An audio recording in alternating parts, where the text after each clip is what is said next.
दोस्तों नमस्कार, capital TV के संडे स्पेशल में आपका स्वागत है। मैं हूं नवेंदु शेखर झा। आज के इस वीडियो में बात होगी एक सनसनीखेज और रोंगटे खड़े कर देने वाली कहानी की। बात होगी एक ऐसे परिवार की जिसने जुर्म को इतना बड़ा, इतना खतरनाक और इतना बर्बर बना दिया कि चीन की अदालत तक को यह कहना पड़ा कि ये सिर्फ अपराधी नहीं, इंसानियत के हत्यारे हैं। जी हां, म्यांमार के शान प्रांत से उठकर लॉकाइंग नाम के छोटे से कस्बे को अपराध का ग्लोबल हेडक्वार्टर बनाने वाले मिंग परिवार ने 2015 से 23 तक एक ऐसा काला कारोबार फैलाया जिसे आज दुनिया का सबसे खौफनाक स्कैम कहा जा रहा है। हजारों लोगों को नौकरी का झांसा देकर बंधक बनाना, उनसे दिन रात ऑनलाइन ठगी करवाना, मना करने पर बेरहमी से टॉर्चर करना, पीटना और विरोध करने पर सीधे मौत। इस गैंग के पास थे अपने private torture centre, drug lab, जुए के अड्डे और सेक्स ट्रैफिकिंग के अंधे कुएं, जहां इंसान सिर्फ कमाई की मशीन होता था। हजारों कैदी, लाखों विदेशी शिकार और कमाई इतनी कि सुनकर आपके होश उड़ जाएंगे। दोस्तों, इस पूरे गैंग का नाम है मिंग परिवार, जिसका काला साम्राज्य अब ध्वस्त हो गया है। परिवार का सरगना खुदकुशी कर बैठा है और बाकी के 39 लोगों पर चीनी अदालत ने ऐसा खतरनाक, ऐतिहासिक और कल्पना से परे फैसला सुनाया जिसने दुनिया भर में हड़कंप मचा दिया। अदालत ने साफ साफ कह दिया कि इनके लिए दया नहीं, क्योंकि इन्होंने कभी किसी पर दया नहीं की। मिंग परिवार की यह तबाही सिर्फ एक खौफनाक कहानी नहीं, एक चेतावनी है कि अपराध कितना भी संगठित हो, जब इंसाफ जागता है तो सबसे बड़ा साम्राज्य भी पल भर में खाक हो जाता है। वीडियो बहुत शानदार होगी, लास्ट तक देखिएगा। दुनिया की सबसे खौफनाक क्राइम स्टोरी, 10,000 कैदी, अरबों की कमाई और मानवता शर्मसार। पूरे विश्व में मच गया भयंकर बवाल। चीन की अदालत का ऐतिहासिक फैसला, मिट्टी में मिला मिंग परिवार का घमंड। दोस्तों, क्या आपने किसी ऐसी सजा के बारे में सुना है जिसमें एक ही परिवार के 11 लोगों को मौत की सजा सुनाई गई हो? जी हां, चीन के एक परिवार के 11 लोगों को मौत की सजा सुनाई गई है। लेकिन ऐसा क्यों किया गया, चलिए आपको बताते हैं। हालांकि बेशक आपने अंदाजा तो लगा ही लिया होगा कि इतनी भयंकर सजा अगर मिली है तो जुर्म कितना भयंकर होगा। तो चलिए आपको पूरी कहानी बताते हैं। और यह कहानी शुरू होती है लॉकाइंग से, जो कभी एक साधारण सा कस्बा था और यहां की दुनिया का मालिक था म्यांमार का मिंग परिवार। साम्राज्य इतना बड़ा कि चीन तक हिल गया। मिंग परिवार ने 2015 से इस छोटे से कस्बे में जुए के अड्डे, ड्रग्स का कारोबार और ठगी के बड़े बड़े सेंटर खोले। इन सेंटरों में हजारों लोगों को बंद कर दिए जाते थे। बाहर से उन्हें नौकरी का झांसा दिया जाता था और भीतर जाकर उनसे जबरन ऑनलाइन ठगी करवाई जाती थी। काम से मना करने पर या फिर भागने की कोशिश करने पर उन्हें बेरहमी से पीटा जाता था, यहां तक कि कई बार जान से मार दिया जाता था। इतना ही नहीं, कहा जाता है कि अकेले मिंग परिवार के पास 10,000 से ज्यादा ऐसे कैदी थे जिन पर ये लोग मानवता की सारी हदों को पार कर अत्याचार करते थे। मिंग परिवार म्यांमार के शान प्रांत का सबसे ताकतवर खानदान माना जाता था। वे उन 4 परिवारों में शामिल था जिसने लुकाइंग को अपराध का गढ़ बना दिया था। चीन में जुआ सख्ती से गैर कानूनी है, लेकिन यह परिवार गैर कानूनी तरीके से ही सही, लेकिन लुकाइंग पर कैसीनो का एक तरह से जाल खड़ा कर दिया था। धीरे धीरे मिंग परिवार ने इसे अरबों की कमाई में बदल दिया। चीनी अदालत के मुताबिक 2015 से लेकर अब तक मिंग परिवार ने जुआ, ठगी, ड्रग्स और वेश्यावृत्ति जैसे धंधों से 10 अरब युआन यानी करीब 1.4 अरब डॉलर कमाए। हालांकि धीरे धीरे इस गंदे खेल की गंध चीन तक पहुंची गई।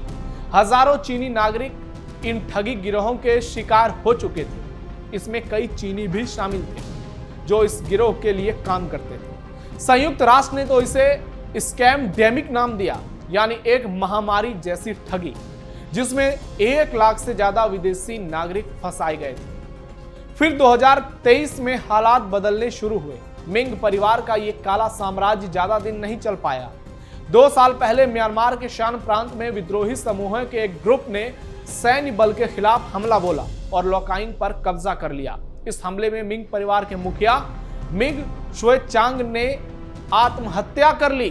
वहीं बाकी परिवार के सदस्यों को पकड़कर चीनी अधिकारियों को सौंप दिया। साथ ही हजारों स्कैम सेंटर कर्मचारियों को भी चीनी पुलिस को सौंप दिया।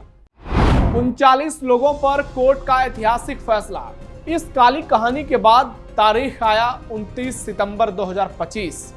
चीन के वेनजाऊ शहर की अदालत ने ऐतिहासिक फैसला सुनाया। कल्पना से परे कुल 39 लोगों पर सजा सुनाई गई। 11 को सीधे मौत की सजा सुनाई गई। 5 को मौत की सजा पर 2 साल की मोहलत, 11 को उम्र कैद, बाकी को 5 से 24 साल तक की जेल। और अदालत ने साफ साफ कह दिया, मिंग परिवार सिर्फ अपराधी नहीं बल्कि निर्दोष लोगों की मौत का गुनहगार भी है, जिम्मेदार भी है। इसलिए इन्हें ऐतिहासिक सजा सुनाई गई है। अदालत का फैसला सिर्फ एक कानूनी कार्रवाई नहीं बल्कि एक मजबूत नैतिक संदेश भी था कि संगठित अपराध, मानव तस्करी और धोखाधड़ी जैसे अमानवीय कृत्य किसी भी कीमत पर बर्दाश्त नहीं किए जाएंगे।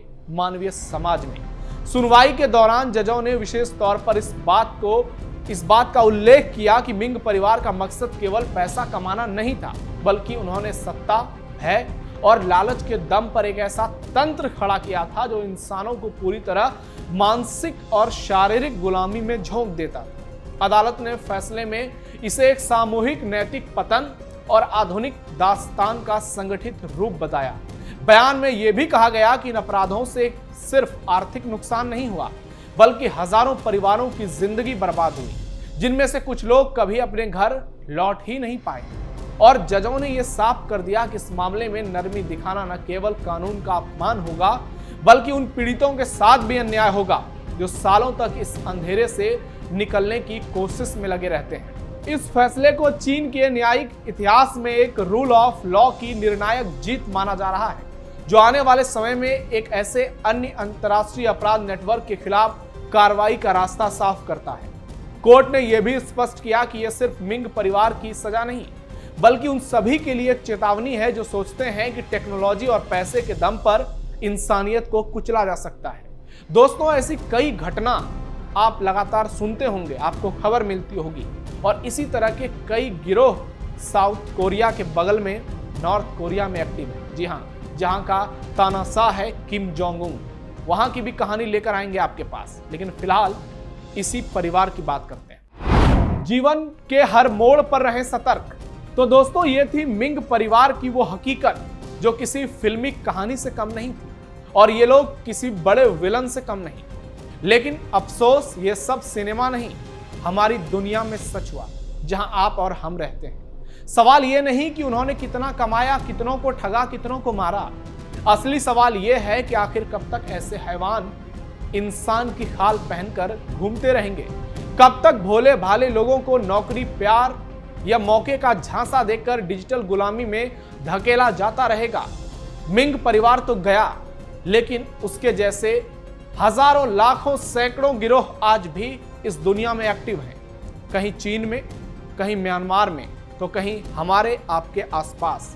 इंटरनेट की स्क्रीन के उस पार भी। यह सिर्फ एक कहानी नहीं, एक मामला, एक केस नहीं, बल्कि पूरी दुनिया के लिए एक आईना है कि टेक्नोलॉजी जहां इंसानों को जोड़ सकती है, वहीं अगर गलत हाथों में पड़ जाए तो एक पूरा सभ्य समाज खंडित हो सकता है। पूरे सभ्य समाज को तोड़ दिया जा सकता है। यानी टेक्नोलॉजी जो विकास का एक पैमाना है, वो विनाश का पैमाना बन सकता है।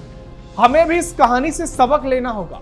आपको भी आंख मूंद कर भरोसा करना बंद करना पड़ेगा। हर लिंक, हर कॉल, हर स्कीम को परखना होगा, क्योंकि आजकल जाल चुपचाप बिछाया जाता है और जब लोग फंसते हैं तो बाहर निकलना नामुमकिन हो जाता है। मिंग परिवार का अंत इस बात का सबूत है कि जुर्म चाहे जितना फैले, एक दिन उसका पर्दाफाश जरूर होता है, उसका अंत तय है। इसलिए सजग और सतर्क रहने की जरूरत है। आपने हाल ही में एक भारत में भी डिजिटल क्राइम की घटना सुनी होगी, जहां एक बैंकर्स के सरेआम 20 करोड़ से ज्यादा पैसे उनके खाते से चले गए, उड़ा लिए गए। और वो कुछ नहीं कर पाए, क्योंकि 1 महीने तक उनके साथ अत्याचार किया गया, उनको हाउस अरेस्ट किया गया। और ऐसी लाखों कहानियां पूरी दुनिया में रची जा रही हैं, हो रही हैं, और इससे सबक लेने का समय आ चुका है। इसलिए आप सावधान रहिए, अलर्ट रहिए, अपने आसपास पैनी नजर रखिए और हर उन लोगों को ध्यान से देखिए, समझिए और परखिए जिनसे आप पहली बार मिल रहे हैं। तो इस कहानी को लेकर आप क्या सोचते हैं? इस कहानी पर आपकी राय क्या है? मिंग परिवार के इस काले अध्याय को लेकर आप क्या कहना चाहते हैं? कमेंट बॉक्स में जरूर बताइए।